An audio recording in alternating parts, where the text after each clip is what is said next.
Hey, happy Monday, Houston. I'm KHOU 11 meteorologist Kim Castro. Are you loving this fall weather? It was especially nice walking out this morning.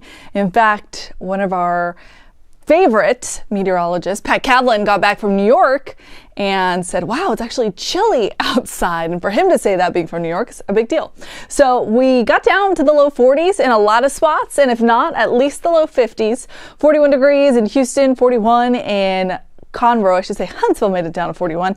Closer to downtown, we were right around 50 to 55 degrees. Bush made it down to 50. Tomball 45, Sugarland 49, and Pearland 50.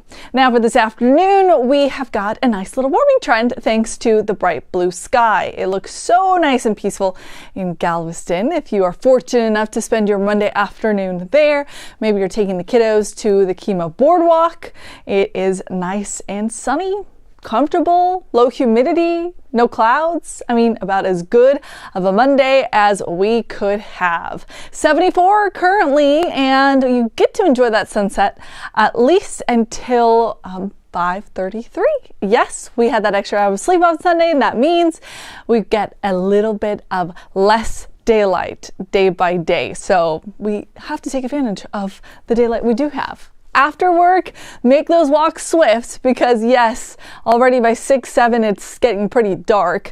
You'll notice temperatures are going to max out in the upper 70s for this afternoon, which is exactly where we should be for this time of year, so nice and seasonable.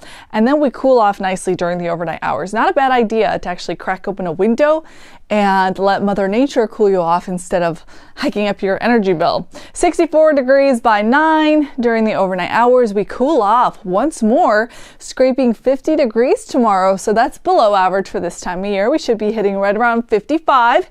That's where we'll be on our Wednesday morning, and then you'll notice the trend is on the upward trajectory. So yes, it is going to be a little bit warmer and a little bit more humid as we head into the weekend.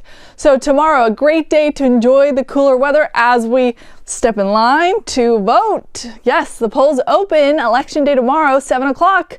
It's going to be 53, nice and sunny. If you're going during your lunch break at noon, you'll be at 76, and then the high temperature at 3 is 80 degrees. If you're going after work without the sunlight, temperatures cool off nicely, 72 degrees by 6 o'clock. Something else to enjoy as the sun goes down is the super beaver moon. Technically, it peaks early Wednesday morning. However, you get to enjoy it, I think, this evening, especially tomorrow evening, and then of course on Wednesday again.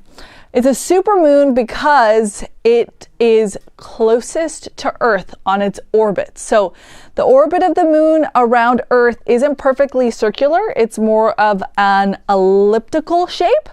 And so there are certain points in the year, let's say March, where it's farther away, and November where it's closest to Earth. So yes, we're in the month of November, so we get the closest orbit. It's called beaver moon because of the season. Beavers typically hide out during this time of year and store food for the winter.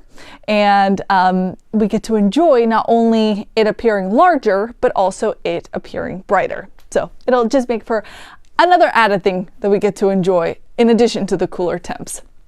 High pressure has been either to our west or directly overhead the last few days, and that continues to bring in the north breeze. So air flows clockwise around high pressure, and so with that north wind, it brings us dry air. So here's the measure of moisture. When we see dew points in the 50s, we're bone dry. When we start to get into the mid and upper 50s, still comfortable, but tacking on some moisture, that's what we'll see Wednesday, Thursday, and especially into Friday, is because, well, high pressure starts shifting a little bit. Instead of being directly on top of us, it moves towards the east. And so if we follow the clockwise flow, now the wind direction is out of the Gulf. And so yes, still looking at beautiful weather, not tracking much cloud cover and not tracking rain, but we are slowly seeing some increasing humidity by the end of the week. So just small, subtle changes to monitor. In terms of rain, if you're concerned or curious whether or not you should carry an umbrella, you're fine. Over the next 5 days, I'm not seeing anything on the board.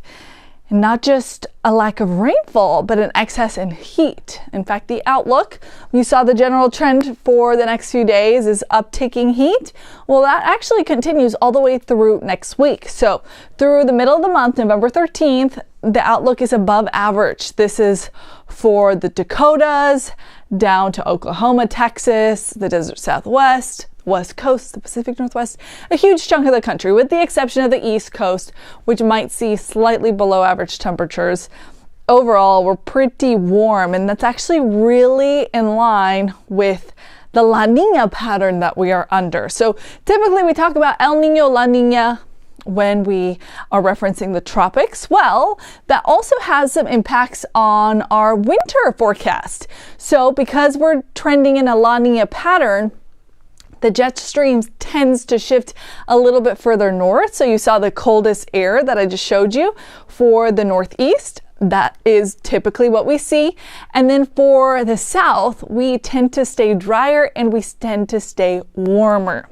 We're not officially out of hurricane season, so La Nina is actually a thing to monitor in the tropics as well. Typically, it leads to increased tropical activity in the Atlantic basin, but we're not expecting anything over the next 2 to 7 days. At this point, we're on the downward trend for tropical activity. Hurricane season ends at the end of the month, so that's great. But if something does pop up, of course, we'll be sure to warn you about it. All right, we go from a high temperature of 76 today to a high of 80 tomorrow. Remember, it's election day, so either vote before you head into work, you could go during your lunchtime, after work.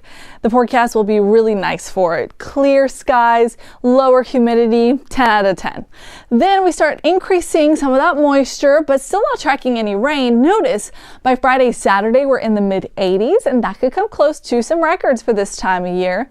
By Sunday, though, we get some rain in the forecast, an isolated shower that is going to be a front that drops our temperatures and the humidity back down as we head into the coming week. So we love to track some fall fronts this time of year to give us that cool air we have been promised for the fall. All right, our next newscast is at 4 o'clock with meteorologist Pat Kaplan, and then our chief meteorologist David Paul will walk you through our week's forecast at 5, 6, and 10 p.m. Have a wonderful Monday.